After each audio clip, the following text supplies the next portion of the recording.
أعوذ بالله من الشيطان الرجيم بسم الله الرحمن الرحيم الحمد لله رب العالمين والصلاة والسلام على أشرف الأنبياء والمرسلين وعلى آله وصحبه أجمعين سبحانك لا علم لنا إلا ما علمتنا إنك أنت العليم الحكيم ولا حول ولا قوة إلا بالله العلي العظيم Radina billahi rabba, kami redha Allah Tuhan kami.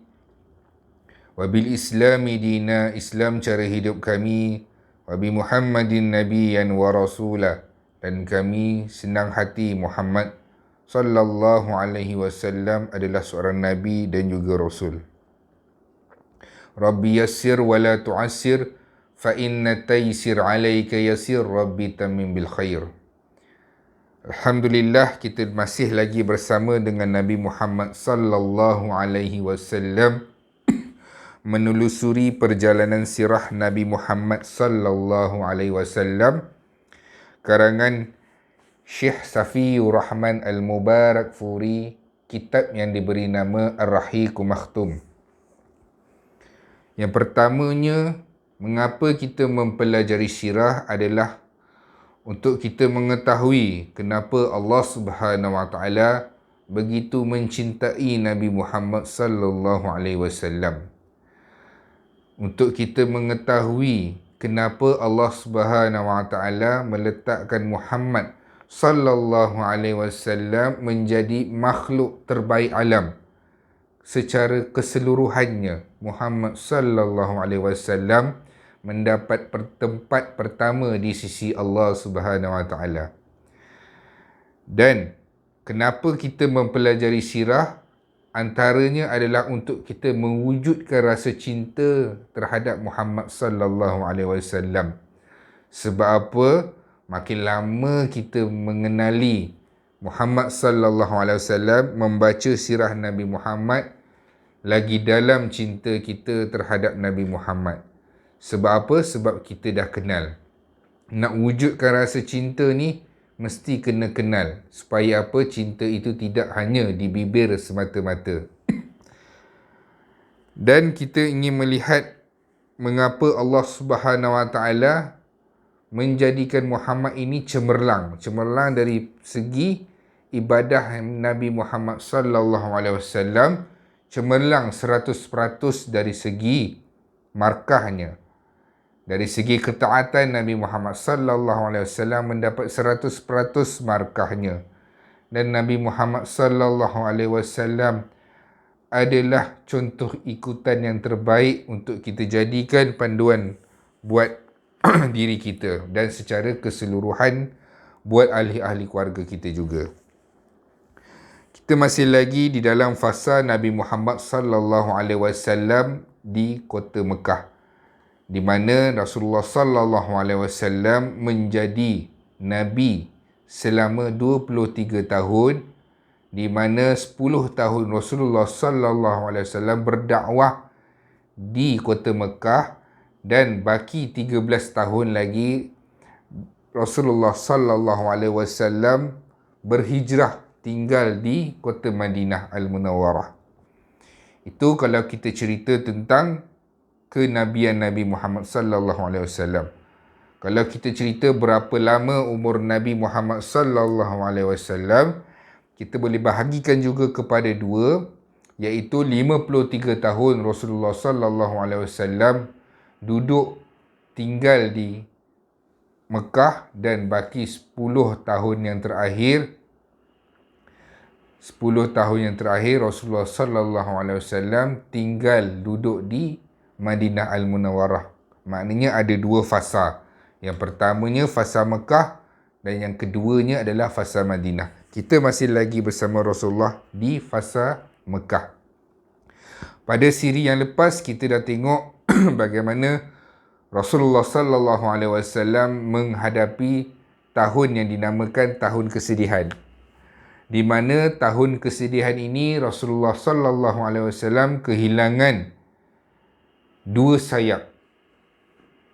Ibarat saya katakan adalah dua bahu kanan dan bahu kiri Rasulullah sallallahu alaihi wasallam yang mendukung perjuangan dan juga membela Rasulullah. Antaranya iaitu kewafatan Abu Talib, kemudian kewafatan isteri Rasulullah sallallahu alaihi wasallam iaitu Sayyidatina Khadijah binti Khuwailid. Selang beberapa hari sahaja. Ada riwayat kata selang beberapa hari. Maknanya selepas peristiwa boikot umat Islam dan juga Muhammad selama 3 tahun, habis saja fasa itu Rasulullah sallallahu alaihi wasallam diuji dengan kewafatan Abu Talib. Allah ambil Abu Talib, Allah matikan Abu Talib. Maka jadilah Rasulullah sallallahu alaihi wasallam keseorangan dari sudut, tiada lagi mendapat pembelaan ataupun penjagaan daripada Abu Talib. Sebab Mekah Quraisy pada ketika itu tak berani nak mengapa-ngapakan Rasulullah secara berlebih-lebihan kerana Abu Talib melindungi Muhammad sallallahu alaihi wasallam. Jadi bila kematian Abu Talib ini menjadi satu tamparan besar buat Nabi Muhammad sallallahu alaihi wasallam, menangis Rasulullah sebab apa? Bukan sahaja Abu Talib ini memberi perlindungan kepada Rasulullah, tapi Abu Talib ini dia tak masuk Islam. Betapa sedih, betapa mengharapnya keislaman Abu Talib yang Rasulullah sallallahu alaihi wasallam dakwah selama 10 tahun duduk bersama dengan Abu Talib.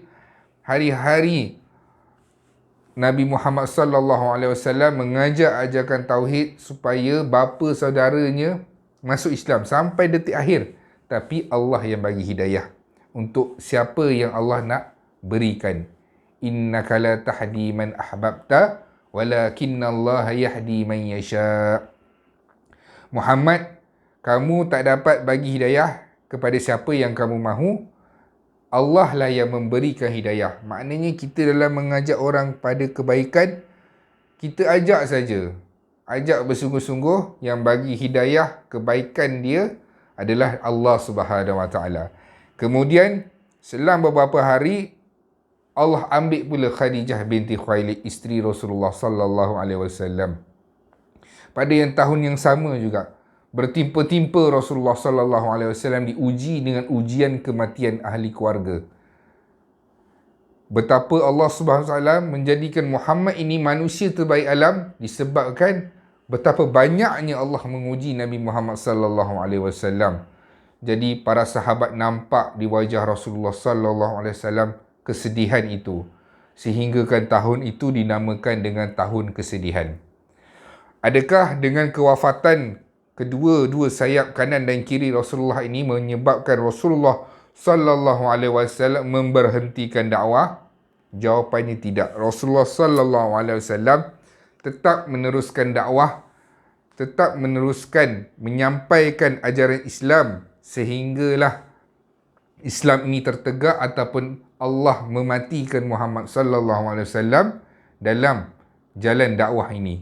Itu ucapan Rasulullah sallallahu alaihi wasallam ketika Quraisy menawarkan macam-macam tawaran dunia kepada Muhammad sallallahu alaihi wasallam. Hari ini kita nak tengok sambungan. Dalam tahun kesedihan itu juga Rasulullah sallallahu alaihi wasallam mencari sinar dakwah. Sebab apa? Mekah ini terlalu keras dan terlalu hebat mereka punya agenda dalam memadamkan dakwah Nabi Muhammad sallallahu alaihi wasallam. Lalu Rasulullah sallallahu alaihi wasallam cuba nak melihat satu tempat luar daripada Mekah supaya apa? Supaya ada tapak ataupun sinar baru dalam dakwah Islam ini yang Rasulullah sallallahu alaihi wasallam sampaikan. Mungkin ada satu tempat yang Rasulullah sallallahu alaihi wasallam fikirkan ada umat dia ataupun manusia yang nak menyahut seruan Allah Subhanahu Wa Taala, nak masuk dalam agama Islam ini. Lalu Nabi Muhammad sallallahu alaihi wasallam melihat satu kota ataupun satu bandar yang dinamakan dengan Bandar Taif.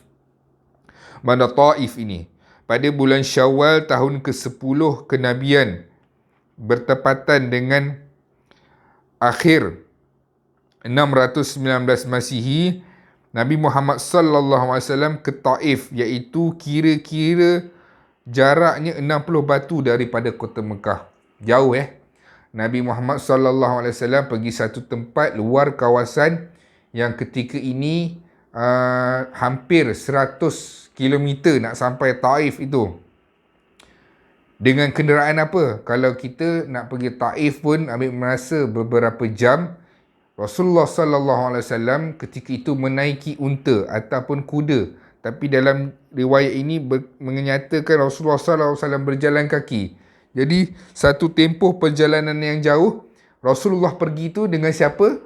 Rasulullah ditemani dengan Zaid bin Harithah radhiyallahu anhu. Zaid bin Harithah ni adalah anak angkat Nabi Muhammad sallallahu alaihi wasallam. Betapa sayangnya Nabi Muhammad sallallahu alaihi wasallam dengan Zaid ni, sehinggakan Rasulullah pernah memberikan nama Zaid bin Muhammad. Sampailah Allah tegur, tidak boleh membinkan seseorang itu dengan nama yang lain kecuali dengan nama ayahnya sendiri. Lalu Zaid bin Muhammad ini ditukar semula kepada nama yang asalnya itu Zaid bin Harithah. Zaid bin Harithah ni adalah anak angkat Rasulullah sallallahu alaihi wasallam yang Nabi Muhammad sayang.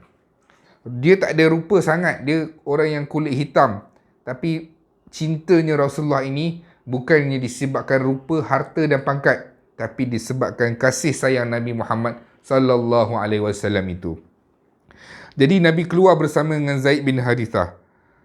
Sampailah di kota Taif itu, Rasulullah sallallahu alaihi wasallam mencari. Baginda menemui 3 orang yang bersaudara yang merupakan pembesar kaum Thaqif, iaitu Abdullah Ya'lail, Mas'ud dan Hubaib. Mereka adalah anak Amru bin Umair bin Thaqafi. Baginda duduk bersama mereka lalu mendakwah mereka. Ini seni dakwah Nabi Muhammad sallallahu alaihi wasallam. Nabi pergi sesuatu perkampungan ataupun bandar, Nabi tak terus pergi berdakwah. Nabi pergi jumpa pemimpin ataupun ketua di kawasan tersebut. Seperti apa yang kita dengar ni, Nabi Muhammad sallallahu alaihi wasallam berjumpa dengan 3 orang saudara yang merupakan pembesar bagi kaum Thaqif di Taif itu. Lalu Rasulullah berdakwah kepada mereka, ajak mereka dulu masuk Islam. Sebab apa? Kalau kita dah ajak pembesar untuk masuk Islam, insya-Allah ianya mudah. Sebab apa? Pemimpin dah ikut. Dengan kuasa Allah ataupun dengan izinnya, mungkin anak-anak ataupun rakyat-rakyat yang duduk di bawahnya pun akan ikut sama. Pengikut-pengikutnya pun akan ikut sama. Tapi kita tengok apa yang terjadi pada Nabi Muhammad sallallahu alaihi wasallam sewaktu dakwah di Taif ini, di Taif. Salah seorang daripada mereka berkata, semestinya Allah telah mengoyakkan kain penutup Kaabah jika memang Allah mengutuskanmu. Dan ada lagi seorang lagi kata, adakah Allah tidak boleh mendapatkan orang yang lebih layak selain kamu ataupun memanggil malaikat untuk berdakwah kepada kami? Demi Allah, aku tidak akan bercakap denganmu untuk selamanya. Rasulullah tawarkan Islam, berdakwah kepada mereka. Dakwah ini ajak orang supaya menyembah Tuhan yang satu, iaitu Allah. Jangan mensyirikkan Allah dan bersaksi bahawa Allah adalah Tuhan dan Muhammad adalah pesuruhnya. Mereka tolak dakwah Nabi Muhammad ini mentah-mentah. Dan sehinggakan mereka kata apa? Demi Allah, aku tidak akan bercakap denganmu Muhammad untuk selamanya. Dia terus tutup hubungan diplomasi terus. Sampaikan apa? Sampaikan dalam keadaan itu Rasulullah sallallahu alaihi wasallam ditolak dakwahnya. Kemudian Rasulullah sallallahu alaihi wasallam, adakah Nabi kecewa? Tidak, Nabi tidak kecewa. Nabi pergi terus berjumpa dengan penduduk-penduduk Taif. Nabi berdakwah selama 10 hari. 10 hari Rasulullah bangkit dari tempat duduknya lalu berkata kepada mereka, baiklah, jika memang itu kehendak kamu, lakukanlah, tetapi jangan halang aku. Rasulullah berdakwah selama 10 hari di Taif. Sehingga kan sampailah semua orang berkata, keluarlah kamu dari negeri kami.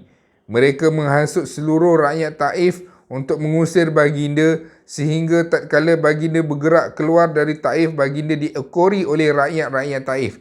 Maknanya penduduk-penduduk Taif, mereka bersorak dan menyumpah-nyumpah baginda. Apa dakwah Nabi buat di Mekah tu, macam itulah juga Nabi buat di Taif. Nabi Muhammad sallallahu alaihi wasallam tak berjaya berdakwah ataupun mendakwah, ajak masuk Islam buat pemimpin-pemimpin Taif. Nabi turun ke rakyat-rakyat Taif atau penduduk-penduduk Taif. Nabi pergi ke rumah, pintu ke pintu, orang ke orang. Setiap siapa sahaja yang Nabi jumpa, Nabi akan tawarkan Islam, akan cerita tentang Islam. Tapi apa sambutan penduduk Taif? Mereka mencaci maki Nabi Muhammad sallallahu alaihi wasallam. Sampai 10 hari mereka menghalau Nabi Muhammad sallallahu alaihi wasallam, sehingga kan mereka membuat satu jalan.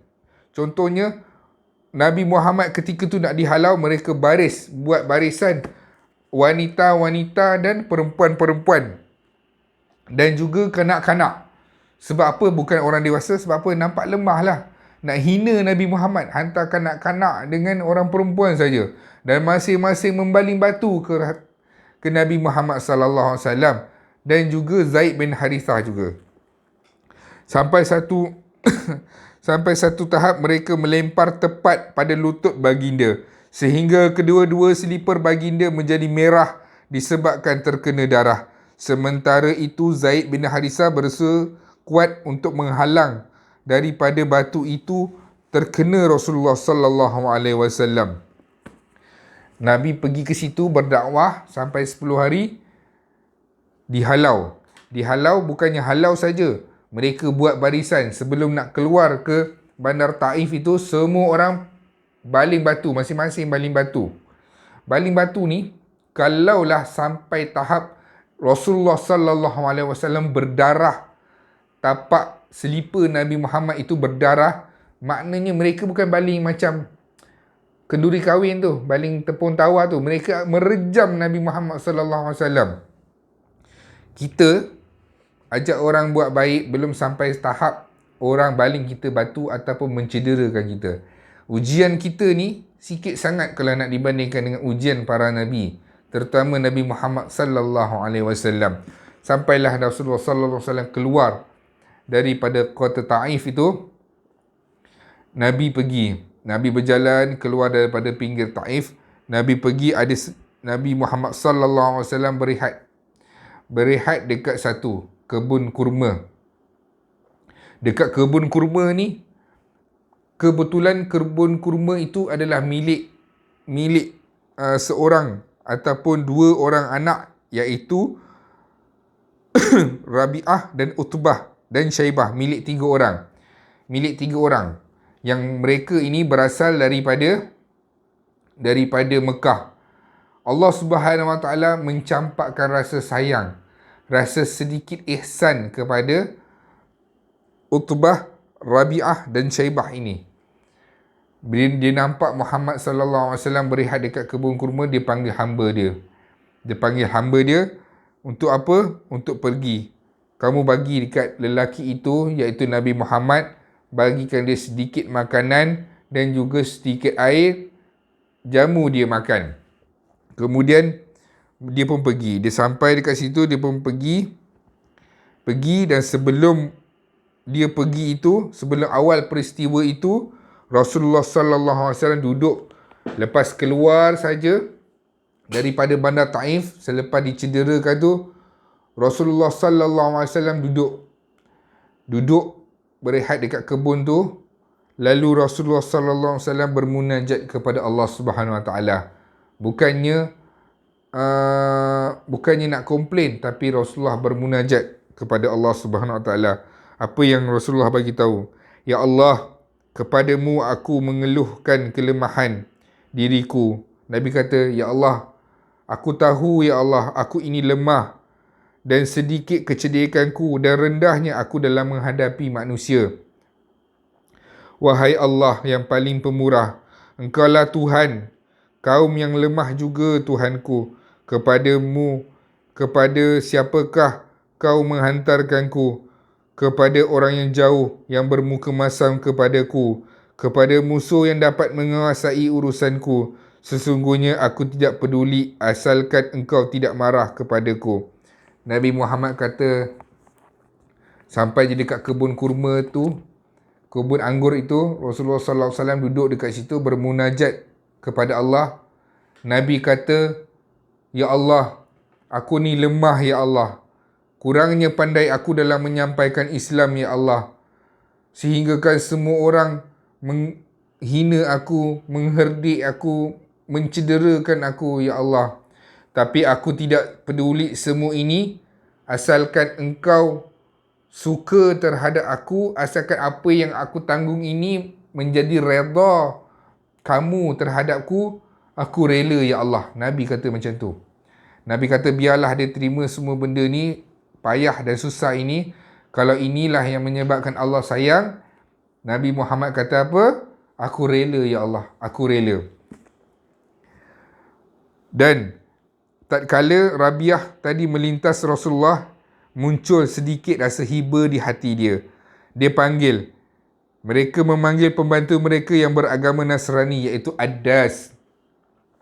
Macam mana saya kata tadi, dia panggil hamba dia, 3 orang tadi, Syaibah, Utbah tadi, dengan Rabi'ah, dia kata, dengan hamba dia, dia panggil, Adas mari sini. Adas ni dia orang Nasrani.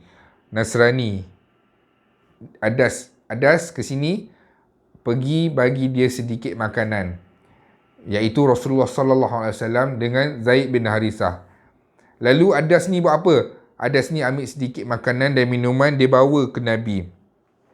Sampai je dekat Nabi, dia kata, dia berikan kepada Nabi lalu meletakkan setandan anggur di hadapan Rasulullah. Rasulullah mendadahkan tangan di hadapan anggur itu sambil mengucapkan Bismillah. Nabi sampai, dia bagi, dia kata, terima kasih, Bismillah. Nabi sebut Bismillah. Sampai je ucapan Bismillah itu, Adas berkata, sesungguhnya ucapan ini tidak pernah diucapkan oleh orang di negeri kami. Adas ni duduk jauh. Dia duduk dekat mana? Dia duduk kat tempat, yang satu tempat yang diberi nama Ninawa. Ninawa ni dia dekat dengan Iraq. Kalau Nawa, itu tempat kelahiran Imam Nawawi. Tapi Ninawa dia dekat-dekat dengan daerah situ. Dekat situlah tempat duduk Adas, iaitu di Iraq. Adas dia kata apa? Sesungguhnya ucapan yang Rasulullah ucap ni tak pernah diucapkan dekat negeri dia, iaitu di Ninawa. Lalu Rasulullah sallallahu alaihi wasallam bertanya. Rasulullah kata, dari negara manakah kamu berasal dan apakah agamamu? Nabi tanya dengan Adas.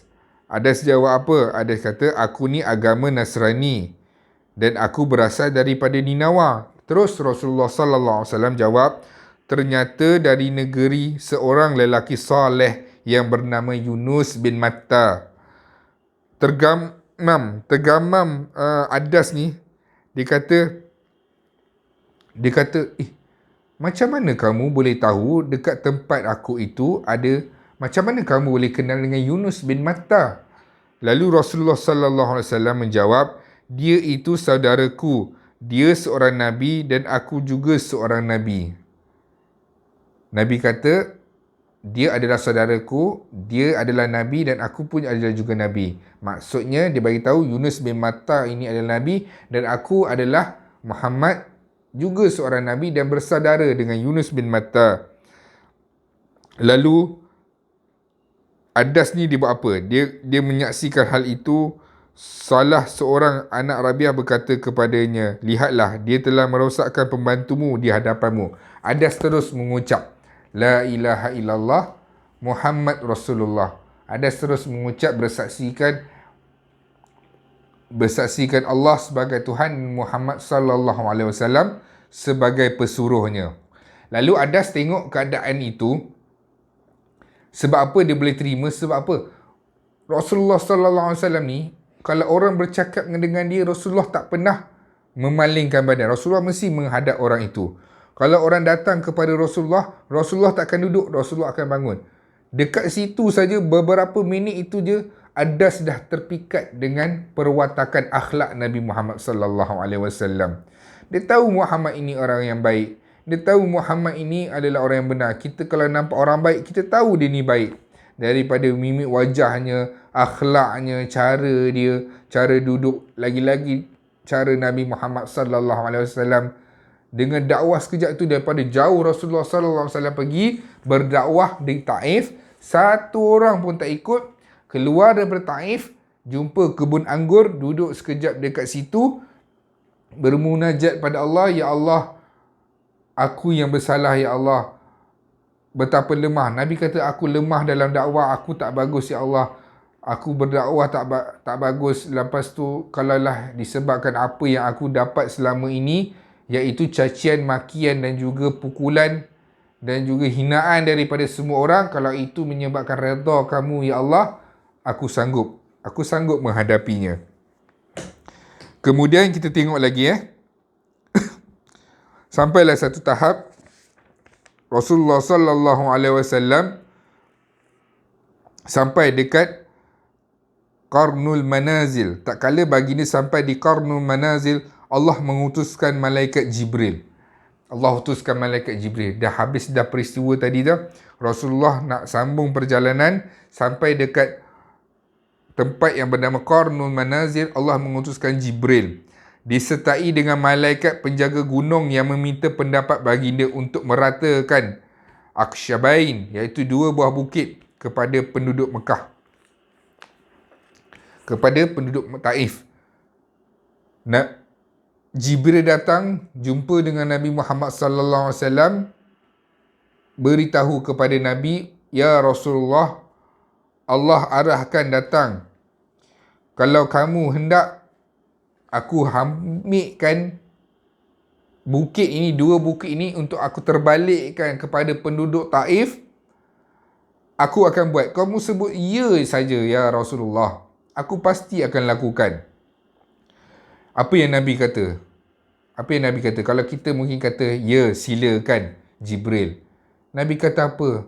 Nabi kata, mereka tidak mengetahui. Kalau mereka adalah yang mengetahui, nescaya mereka tidak akan buat perkara ini. Ya Allah, jadikanlah satu hari nanti Taif ini lahir daripada tulang sulbi mereka, cucu cicit mereka yang akan beriman terhadap-Mu, ya Allah. Nabi doa macam tu. Nabi tak minta kepada keburukan. Nabi minta lagi kepada kebaikan.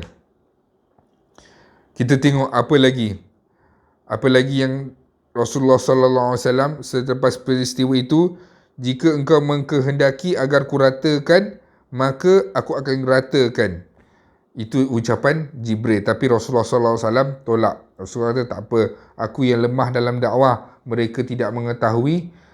Ya Allah, jadikanlah satu hari nanti Taif ini, penduduk mereka adalah daripada kalangan cucu cicit mereka yang mengamalkan Islam dan beriman kepadamu.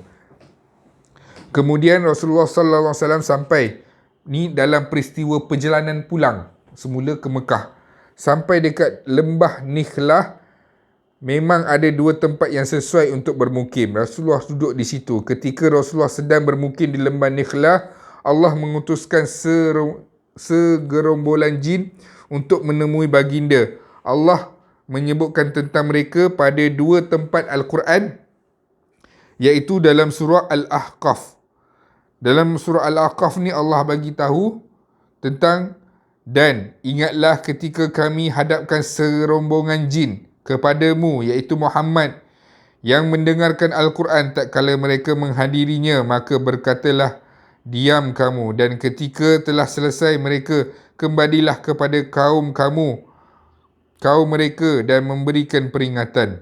Allah bagi tahu ada serombongan jin akan datang untuk meminta Rasulullah sallallahu alaihi wasallam berdakwah kepada alam lain pula, alam jin pula. Maknanya tak terbatas. Nabi berdakwah dekat alam ni, alam dunia, kemudian Allah arahkan, ya Muhammad, kamu pergi berdakwah ke pula. Sebab apa? Ada jin datang untuk meminta kamu berdakwah ataupun mengislamkan di alam jin pula. Sampai dekat situ kata ulama, Rasulullah pergi masuk ke alam tu berdakwah. Berani Rasulullah sallallahu alaihi wasallam. Kita kalau nampak jin baru bertenggek je dekat tepi pokok ke, baru nampak kain jin tu pun dah lari tingkap lintang pukang. Rasulullah sallallahu alaihi wasallam berani. Rasulullah berdakwah kepada alam jin, lalu mereka yang masuk Islam tu berdakwah pula dekat alam jin. Sebab alam jin ni sama dengan kita. Maksudnya ada jin yang Islam, ada jin yang kafir. Dia ada anak, ada beranak pinak, dan dia ada dosa dan pahala.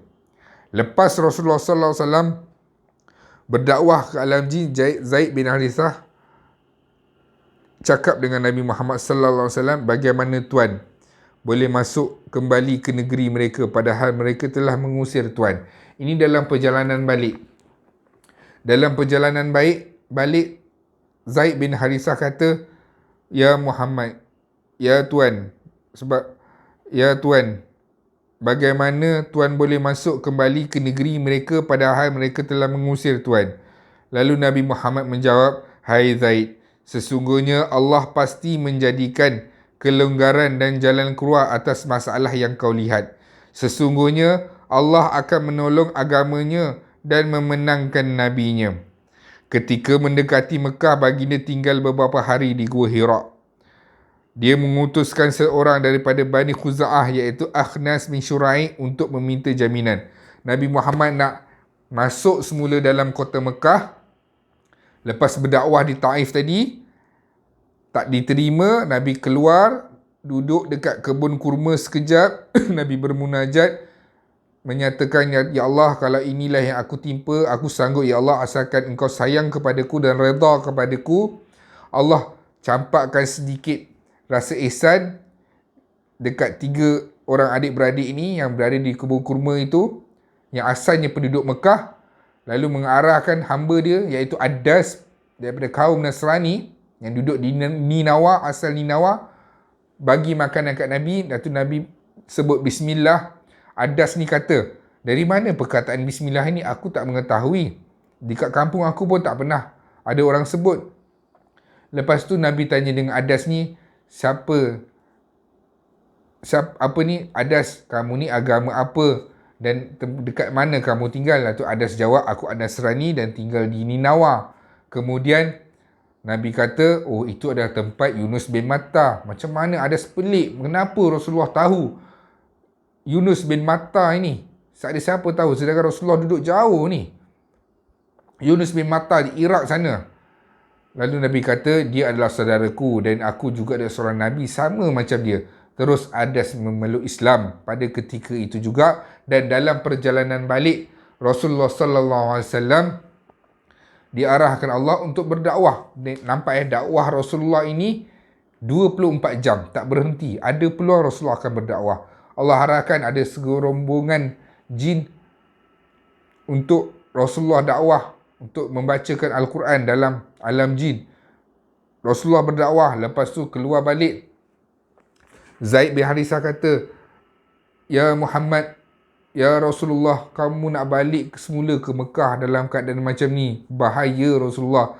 Rasulullah duduk pula dekat Gua Hira, di situ tinggal beberapa ketika, dan Rasulullah minta seorang iaitu Akhnas bin Syurai untuk meminta jaminan keselamatan daripada Akhnas. Tapi Akhnas kata dia tak sanggup. Aku terikat dengan perjanjian orang Quraisy sehingga aku tidak dapat memberi jaminan keselamatan. Kemudian Rasulullah mengutuskan seorang lagi iaitu nama Suhail bin Amru. Suhail pun kata, aku tak nak beri jaminan. Bani Amir tidak dapat memberi jaminan keselamatan kepada Bani Ka'ab. Kemudian Rasulullah mengutuskan orang untuk menemui Mut'im bin Adi. Mut'im menjawab, ya, aku sedia. Mut'im mengambil senjatanya lalu mengumpulkan kaumnya. Rasulullah nak masuk balik kota Mekah, bahaya sebab semua orang nak mencederakan Nabi, nak membunuh Rasulullah sallallahu alaihi wasallam. Rasulullah dah tak dapat perlindungan daripada Abu Talib sebab Abu Talib dah wafat. Rasulullah keseorangan. Nak masuk semula ke kota Mekah, bahaya. Jadi Rasulullah meminta perlindungan, suaka daripada yang pertama Akhnas bin Syurai dan juga Suhail bin Amru. Yang pertama tak berjaya, tak nak bagi perlindungan. Yang kedua pun tak berjaya. Dan yang ketiga, bila berjumpa dengan Mut'im bin Adi, Mut'im jawab, ya, aku bersedia. Nampak Rasulullah tak berputus asa. Allah nak datang ke pertolongan tu, kadang kita kena usaha banyak kali. Ini iktibar dia, kita kena usaha banyak kali. Sampai yang ketiga, barulah Allah turunkan, Allah lembutkan hati Mut'im bin Adi. Jadi Mut'im bin Adi ni kata, aku bersedia untuk memberikan perlindungan. Lalu Mut'im bin Adi ni pun menyiapkan pakaian. Ada riwayat mengatakan dia memakai pakaian baju besi dan mengumpulkan kaumnya untuk melindungi Rasulullah sallallahu alaihi wasallam, memberi jaminan keselamatan terhadap Muhammad sallallahu alaihi wasallam. Selepas itu Mut'im mengutuskan orang menemui Rasulullah dan mempersilakan baginda untuk masuk ke Mekah bersama dengan Zaid bin Harithah. Masuklah dia ke kota Mekah hingga sampai di Masjidil Haram. Sampai dekat Masjidil Haram, orang Quraisy tanya, "Hei Mut'im, ni apa benda ni? Kamu nak berpaling tadah? Kamu bagi perlindungan dekat Muhammad sallallahu alaihi wasallam? Kamu beri perlindungan dekat Muhammad? Apa yang sebenarnya ni?" Mut'im bin Adi dengan kaumnya tetap mengawal Rasulullah dengan senjata mereka hingga baginda masuk ke dalam rumah. Lihat, kadang-kadang Allah nak berikan pertolongan, Allah gunakan musuh juga. Allah campakkan rasa itu dekat musuh nak menolong Nabi. Mut'im bin Adi bukan orang Islam. Mut'im bin Adi ni, dia dengan kaumnya mengawal Rasulullah dengan senjata mereka hingga baginda masuk ke dalam rumah. Dalam satu riwayat disebutkan bahawa Abu Jahal bertanya kepada Mut'im, "Kau memberi jaminan keselamatan atau menyerahkannya?" "Aku memberikan jaminan keselamatan sahaja." Lalu Abu Jahal kata apa? "Jika begitu, kami jamin keselamatan orang yang engkau jamin." Rasulullah sentiasa mengingati perlindungan yang diberikan oleh Mut'im. Rasulullah ni, dia punyalah kenang jasa dengan Mut'im bin Adi ketika perang Uhud. Rasulullah dah habis perang Uhud tu, Rasulullah tanya, "Ada tak Mut'im bin Adi? Adakah dia terbunuh ataupun dia ada? Kalau dia ada, aku nak bebaskannya." Kata Rasulullah sallallahu alaihi wasallam, "Andai kata Mut'im bin Adi masih hidup, lalu dia mengatakan kepadaku agar para tawanan ini dikasihani, pasti aku akan serahkan urusan mereka kepadanya." Maknanya Rasulullah kenang jasa Mut'im bin Adi yang suatu ketika dahulu pernah memberi perlindungan Rasulullah untuk masuk ke dalam kota Mekah. Sampailah tahun Rasulullah berhijrah, perang Badar, perang Uhud. Dalam perang Uhud, Rasulullah pesan dekat para sahabat, kalau ada Mut'im bin Adi, bagi tahu ke Mut'im bin Adi ini, aku nak bebaskan dia. Dan kalau pun Mut'im bin Adi minta semua tawanan ini dibebaskan, aku akan pasti membebaskannya. Sebab apa? Mengenang jasa Mut'im bin Adi. Rasulullah ni dengan musuh pun Rasulullah mengenang jasa. Ini kan pula orang Islam, betapa Rasulullah ini membalas kebaikan dengan kebaikan dan juga kejahatan Rasulullah balas juga dengan kebaikan. Kemudian kita nak tengok seterusnya kisah di mana Rasulullah sallallahu alaihi wasallam menawarkan Islam kepada kabilah dan juga perseorangan. Maknanya Rasulullah sallallahu alaihi wasallam dalam tahun-tahun Rasulullah berdakwah, Rasulullah juga menawarkan Islam kepada kabilah-kabilah yang datang daripada luar yang mengerjakan haji. Tiap-tiap tahun Rasulullah pergi menemui kabilah-kabilah ini. Antaranya ialah Bani Amir bin Sya'fah, Bani Muharib bin Kasafah, Fuzurah, Bani Fuzarah, Bani Ghazan, Bani Murrah, Bani Hanifah, Bani Salim, Bani Abs, Bani Nash, Bani Bakka, Bani Kindah, Bani Ka'ab, Bani Haris bin Ka'ab, bin Bani Uzrah dan Bani Hudarimah. Tidak ada seorang pun daripada mereka menyambut seruan Nabi Muhammad sallallahu alaihi wasallam. Begitu besar ujian Rasulullah. Rasulullah pergi berdakwah kabilah ke kabilah. Banyak yang saya bacakan tadi tu, tak ada satu pun yang menyahut seruan Rasulullah sallallahu alaihi wasallam. Penawaran Islam kepada kabilah-kabilah ini tidak terjadi pada satu tahun sahaja.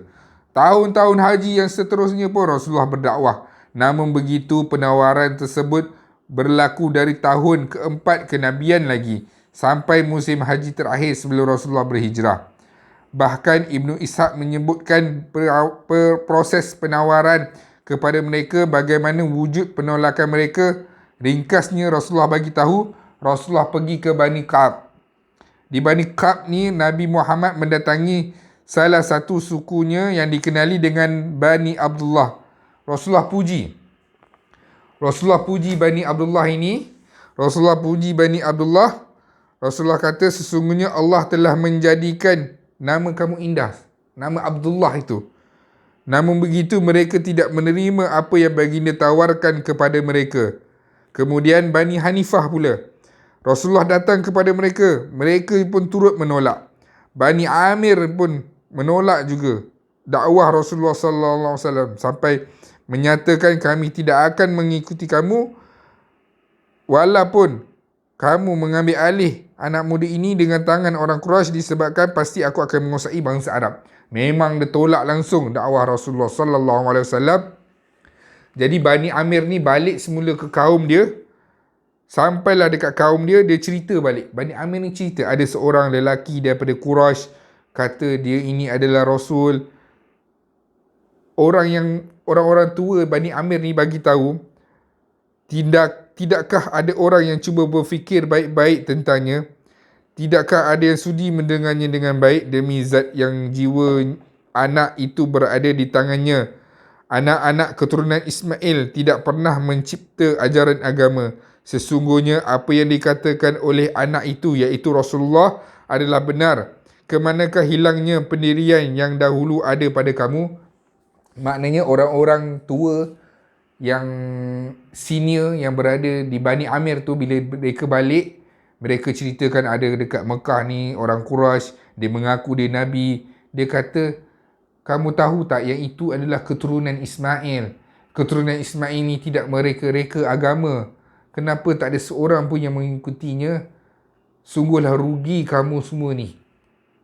Maknanya orang-orang yang tua daripada Bani Amir tu dia faham. Dia kata, lain kali sahut seruan dia, seruan agama Islam itu. Lalu kita sekarang nak tengok penduduk luar Mekah yang menyatakannya dirinya beriman. Dalam kitab ini, pengarang kitab ni bagi tahu, dia nak ceritakan orang yang dari luar yang memeluk Islam. Antaranya adalah Suhaib bin Samit. Dia ini penduduk Yathrib yang pandai bersyair dan digerak Al-Kamil, iaitu sempurna. Dia ni apa kisah dia masuk Islam?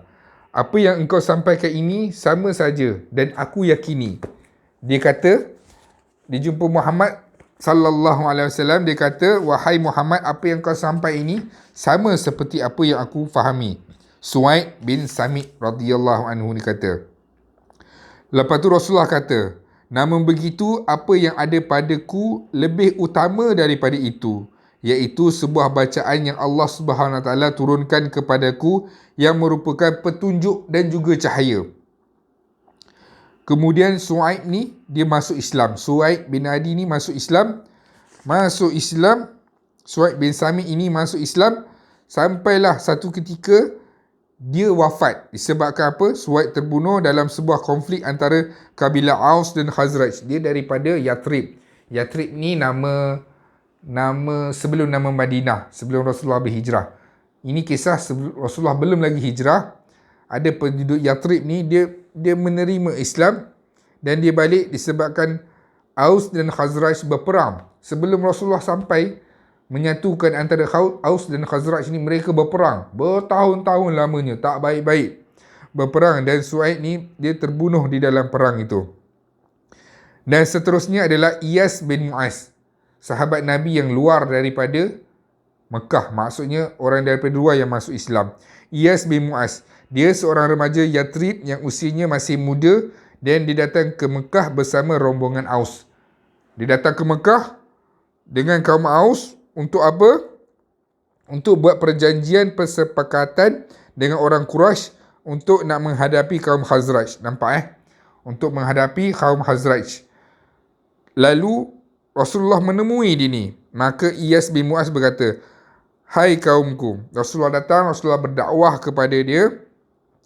Dia kata, apakah yang mendorong kamu di sini? Dia kata, aku nak berbincang dengan Quraisy untuk membantu kaum Aus ini menghadapi kaum Khazraj. Lalu Rasulullah kata, mahu tak aku bagi tahu satu yang perkara yang lebih penting lagi daripada perkara yang kamu nak buat ni? Lalu Rasulullah kata, aku adalah Rasulullah. Berdakwah kepadanya, memberitahu yang aku ini adalah pesuruh Allah untuk memberitahu ajaran Allah yang sebenar. Allah menurunkan kitab, Nabi dakwah dia. Nabi dakwah kepada Iyas bin Mu'az ni.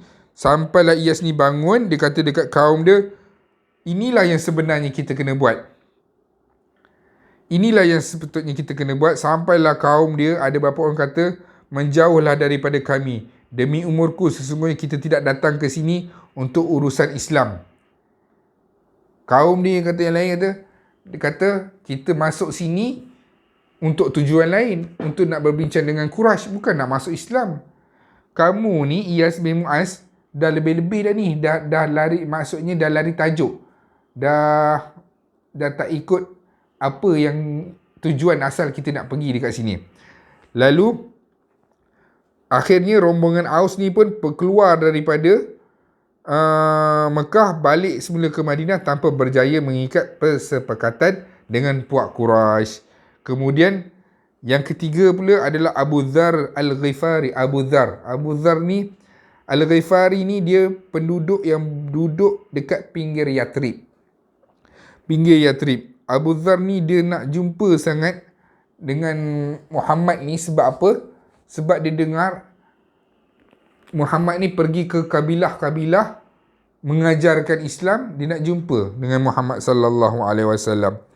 Abu Dzar ni dia kata, dia meneruskan, dia pergi sampai dekat masjid, lalu dia duduk di situ berjumpa dengan Saidina Ali.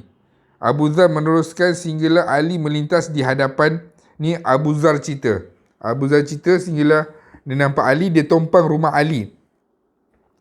Lalu dia bertanya kepada Ali, jika begitu mari ke tempat penginapan, aku pun pergi bersamanya. Dia kata, Ali tawarkan dia penginapan, dia pun pergi.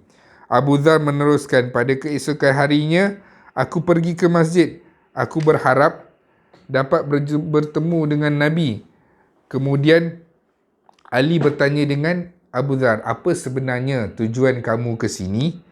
Maka Abu Dzar menjelaskan, telah sampai berita kepada kami bahawa seorang lelaki yang namanya Muhammad muncul di negeri ini dengan mendakwa dirinya sebagai Nabi. Aku telah mengutuskan saudaraku untuk bercakap dengannya, tetapi khabar yang dibawanya tidak memuaskanku. Khabar yang dibawa tak memuaskanku. Jadi Abu Dzar ni nak jumpa sendiri dengan Nabi. Lalu Ali berkata, sesungguhnya kamu membuat perkara yang tepat.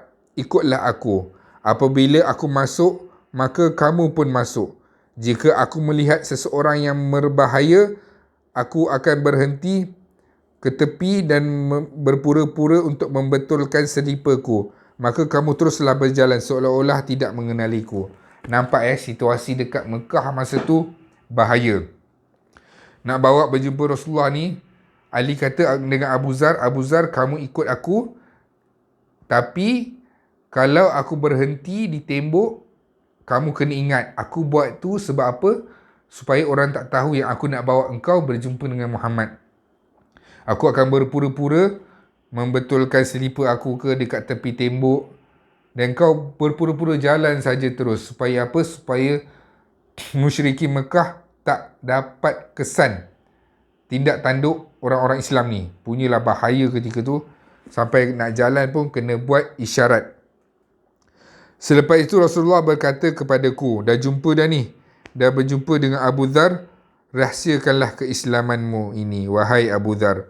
Pulanglah ke negerimu jika berita tentang kemenangan kami telah sampai kepadamu, datanglah kemari. Abu Dzar ni, dia datang berjumpa dengan Nabi, Nabi ceritakan Islam, ajarkan Islam, kemudian Abu Dzar masuk Islam, dia balik semula ke Ghifar. Sampailah tahun Rasulullah dah berhijrah, Kemudian Rasulullah sallallahu alaihi wasallam dah perang Badar, perang Uhud, tak berjumpa lagi dengan Abu Dhar. Sampailah Abu Dhar balik berjumpa dengan Nabi. Abu Dhar bawa 2 kabilah masa tu.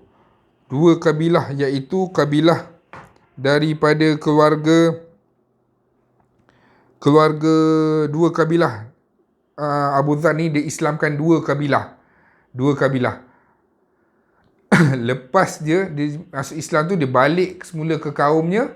Dia dah tak jumpa dah dengan Nabi. Sampailah berapa lama, lepas perang Uhud baru dia jumpa Nabi. Dia bawa 2 kabilah. Nabi doakan, semoga sejahteralah Ghifar atas apa yang dakwah yang telah disampaikan oleh Abu Dhar ini. Kemudian Abu Dhar ni, dia punya semangat nak bagi tahu yang dia Islam.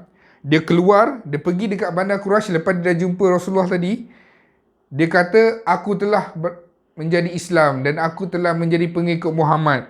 Orang Quraisy tahu benda tu, dia terus belasah pukulnya Abu Dhar ni. Abu Dhar Al-Ghifari ni. Dia pukul sampailah bapa saudara Nabi iaitu Abbas nampak. Dia kata, ini penduduk Ghifar ni.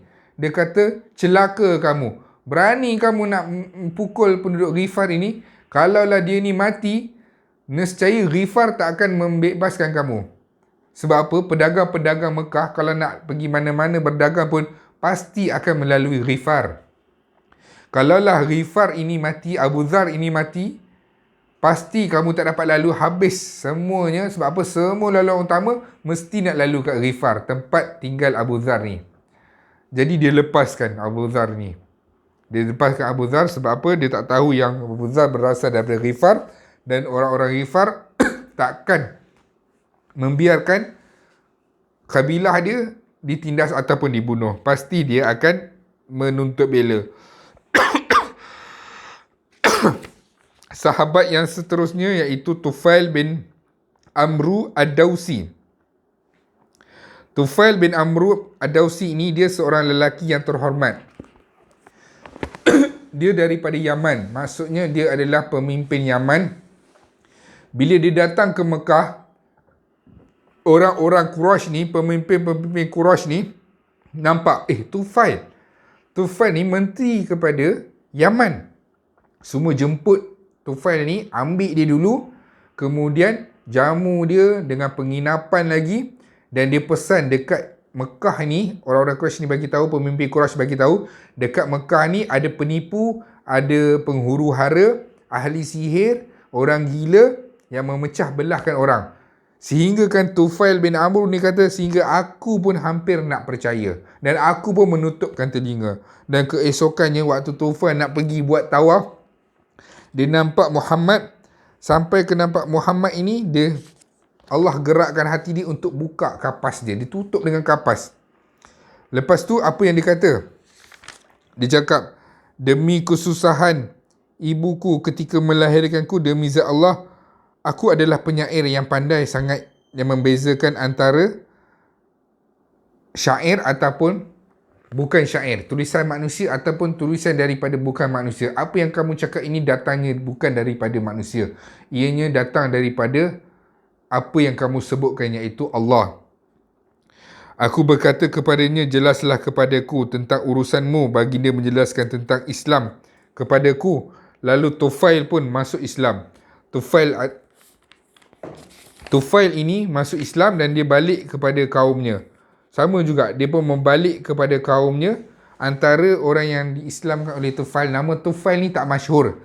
Tapi kalau kita sebut Abu Hurairah, masyhur. Abu Hurairah lah yang masuk Islam disebabkan oleh dakwah Tufail ini. Yang kita lebih kenal, lebih masyhur adalah Abu Hurairah. Abu Hurairah lah yang diislamkan oleh Tufail. Kemudian Tufail ini pun masuk Islam, lalu Allah menjadikan cahaya yang bersinar di wajahnya bagaikan pelita. Ketika itu dia berdoa, ya Allah, pindahkanlah cahaya ini, jangan di wajah. Aku takut orang akan ingat aku ini adalah menyerupai Nabi.